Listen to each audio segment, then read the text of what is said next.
जनगणना 2027 सर्वे का काम शुरू हो चुका है, जिसका अब आप जो है खुद से ही अपना फॉर्म भर सकते हैं। जनगणना का जो फॉर्म है वह आप ऑनलाइन खुद से ही घर बैठे अप्लाई कर सकते हैं। पूरा फॉर्म जो है भर सकते हैं सभी डिटेल्स को। तो किस प्रकार से आपको जनगणना 2027 का फॉर्म खुद से भरना है, पूरा लाइव प्रोसेस इस वीडियो में आपको बताने वाला हूं। तो चलिए सीखते हैं कैसे आपको ये फॉर्म को फिल करना है। इसके लिए सबसे पहले आपको गूगल पर सर्च कर लेना है जनगणना 2027, यह लिख करके आपको सर्च करना है। इसके बाद फर्स्ट जो लिंक होगा इस पर आपको क्लिक कर देना है। इसका जो डायरेक्ट लिंक है मैं आपको डिस्क्रिप्शन बॉक्स में दे दूंगा, वहां से आप जो है सीधे इस वेबसाइट पर आ जाएंगे। इसके बाद यहाँ पर नीचे आ जाना है। नीचे आप आएंगे तो यहाँ पर आपको ऑप्शन देखने को मिल जाएगा सेल्फ इन्यूमरेशन।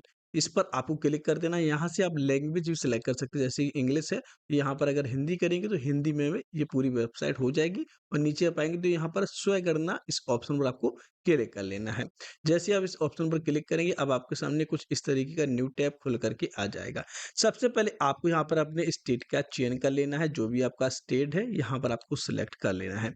इसके बाद कैप्चा कोड को यहाँ पर आपको फिल करना है। यहाँ पर आपको कैप्चा कोड को एंटर कर देना है। और कैप्चा कोड एंटर करने के बाद आपको वेरीफाई एंड प्रोसीड के बटन पर क्लिक करना है। वेरीफाई एंड प्रोसीड के बटन पर क्लिक करने के बाद अब आपको यहाँ पर ओके के ऑप्शन पर क्लिक कर देना है। इसके बाद अब आपको यहाँ पर डिटेल्स को फिल करना है। तो सबसे पहले आपको यहाँ पर नेम ऑफ हेड यानी कि फैमिली में जो है मुखिया का नाम आपको सबसे पहले फिल करना है। मुखिया का नाम आपको यहाँ पर एंटर करना है। तो सबसे पहले आपको जो यहाँ पर मुखिया का नाम एंटर कर देना है। इसके बाद यहाँ पर आपको मोबाइल नंबर एंटर करना है। ईमेल आईडी ऑप्शनल है, अगर आप फिल करना चाहते हैं तो फिल कर सकते हैं। और इसके बाद आपको वेरीफाई एंड प्रोसीड के बटन पर क्लिक कर देना है। मुखिया आपके यानी कि परिवार में जो भी निर्णय लेने वाला सदस्य है उसको आपको एंटर करना है। आपके पिता दादा दादी जो भी है यहाँ पर आपको जो है एंटर कर देना है नाम उनका। तो यहाँ पर मैं डिटेल फिल कर लेता हूँ। अब यहाँ पर आपके मोबाइल नंबर पर ओटीपी सेंड किया गया है, तो यहाँ पर आपको ओटीपी को सिलेक्ट कर लेना है। सबसे पहले लैंग्वेज आपको सिलेक्ट कर लेनी है, तो यहाँ पर मैं हिंदी सिलेक्ट कर लेता हूँ। इसके बाद यहाँ पर आपको ओटीपी को एंटर करना है। ओटीपी आपको यहाँ पर आपके मोबाइल नंबर पर गया होगा, जो आपने मोबाइल नंबर दिया हुआ है उस मोबाइल नंबर पर ओटीपी गया होगा। तो यहाँ पर मैं ओटीपी को एंटर कर देता हूँ। ओटीपी एंटर करने के बाद अब आपको यहाँ पर वेरीफाई ओटीपी के ऑप्शन पर क्लिक कर देना है। जैसे आप वेरीफाई ओटीपी के ऑप्शन पर क्लिक करेंगे अब आपके सामने आपका जो पूरा फॉर्म है वह खुल करके आ जाएगा। ओके के ऑप्शन पर क्लिक कर देना है। इसके बाद अब आपको यहाँ पर स्टेट आपका आ चुका है। इसके बाद यहाँ पर आपको अपने जिले का चयन करना है, जो भी आपका डिस्ट्रिक्ट हो यहाँ पर आपको सिलेक्ट कर लेना है। इसके बाद पिन कोड आपको यहाँ पर अपना फिल करना है। अपने डिस्ट्रिक्ट का जो है अपने क्षेत्र का पिन कोड जो है आपको फिल करना है। इसके बाद लोकेशन आपको यहाँ पर देनी है। तो लोकेशन यहाँ पर आप जो है जैसे ही एड्रेस अपना फिल करेंगे खोजे के ऑप्शन पर क्लिक करेंगे उसके बाद यहाँ पर जो है लोकेशन आ जाती है। तो यहाँ पर आपको लोकेशन जो है उसको पिन कर लेना है। यहाँ पर आपको जो है लोकेशन अपनी जो है सिलेक्ट कर लेनी है।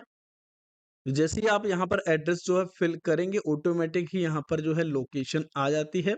यहाँ पर आपको अपने हिसाब से जो है सिलेक्ट कर लेना है। यहाँ पर जो है आपको लोकेशन अपनी जो है देख लेनी है। यहाँ से आप जो है इस तरीके से सेट भी जो है कर सकते हैं। लोकेशन आपको यहाँ पर अपनी जो है सिलेक्ट कर लेनी है।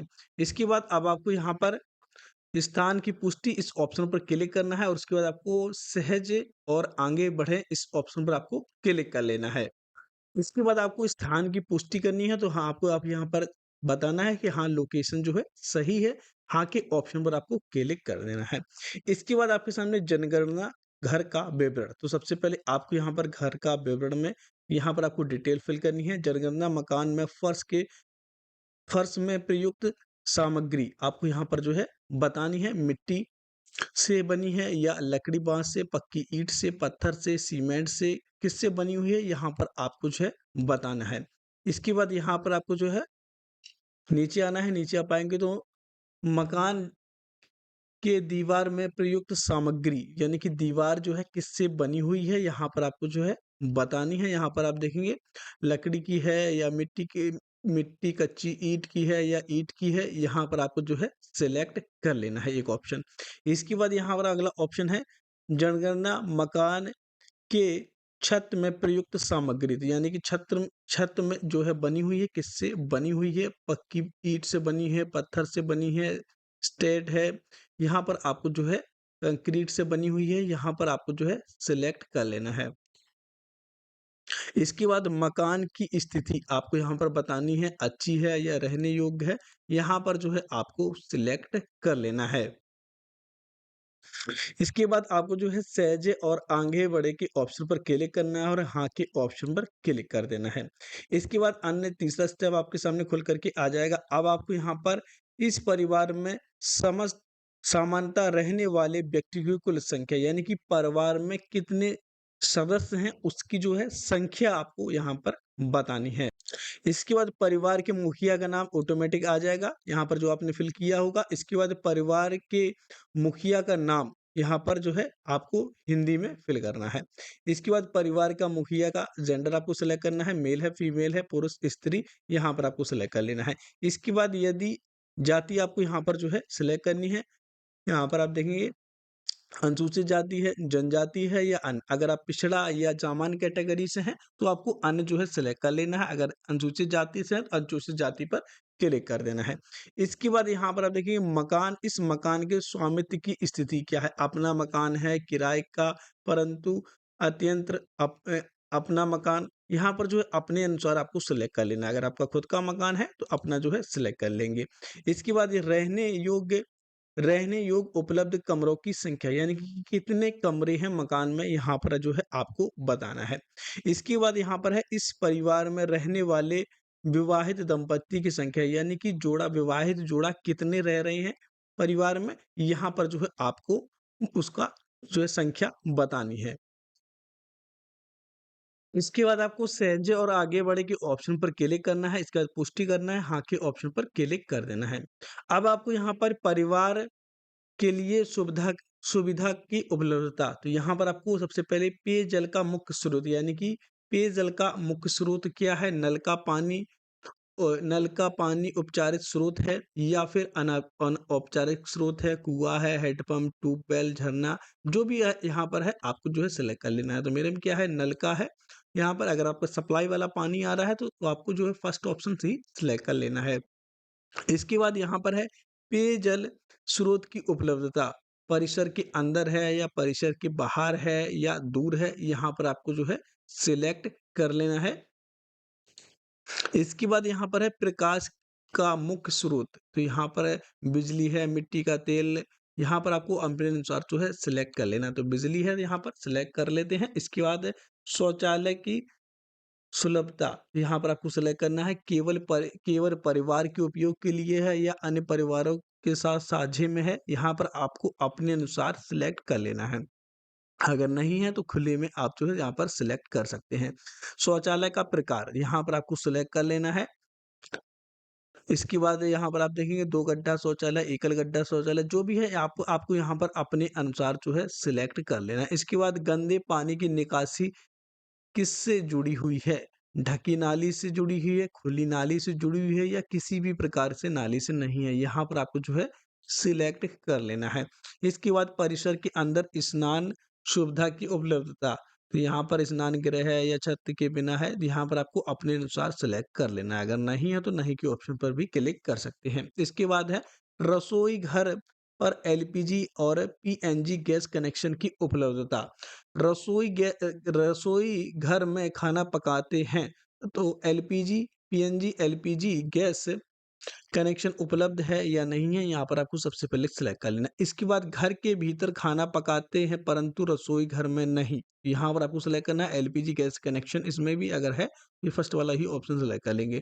इसके बाद खुले में घर के बाहर खाना पकाते हैं, एलपीजी गैस कनेक्शन उपलब्ध है, यहाँ पर आप सिलेक्ट कर सकते हैं या फिर आप नहीं भी कर सकते हैं। खाना नहीं पकाते ये ऑप्शन क्यों दिया हुआ है, यहाँ पर आपको जो है अपने अनुसार सिलेक्ट कर लेना है। इसके बाद यहाँ पर है खाना पकाने के लिए प्रयुक्त मुख्य ईंधन क्या है, जलाऊ लकड़ी है या फसल का अवशेष या उपला, जो भी है यहाँ पर आपको जो है सिलेक्ट कर लेना है। तो मेरे में केस में क्या है, कोयला, पक्का, मिट्टी, बिजली या एलपीजी, पीएनजी है, यहाँ पर आपको जो है सिलेक्ट कर लेना है। तो लकड़ी या आप एलपीजी ये भी सिलेक्ट कर सकते हैं, तो यहाँ पर आपको अपने अनुसार सिलेक्ट कर लेना है। इसके बाद आपको सहेजे और खोजे के ऑप्शन पर क्लिक करना है। इसके बाद 5वां स्टेप है रेडियो ऑब्लिक ट्रांजिस्टर। तो यहाँ पर आपको जो बताना है कि आपके पास परंपरागत रेडियो सेट है या मोबाइल स्मार्टफ़ोन है या अन्य किसी उपकरण से जो है रेडियो आप सुनते हैं। तो यहाँ पर अगर आपके पास है, या फिर आप मोबाइल स्मार्टफ़ोन भी सिलेक्ट कर सकते हैं। रेडियो है तो सिलेक्ट करेंगे, नहीं तो आप मोबाइल स्मार्टफ़ोन या अन्य किसी उपकरण सिलेक्ट कर सकते हैं, या तो आप चाहें नहीं भी यहाँ पर सिलेक्ट कर सकते हैं।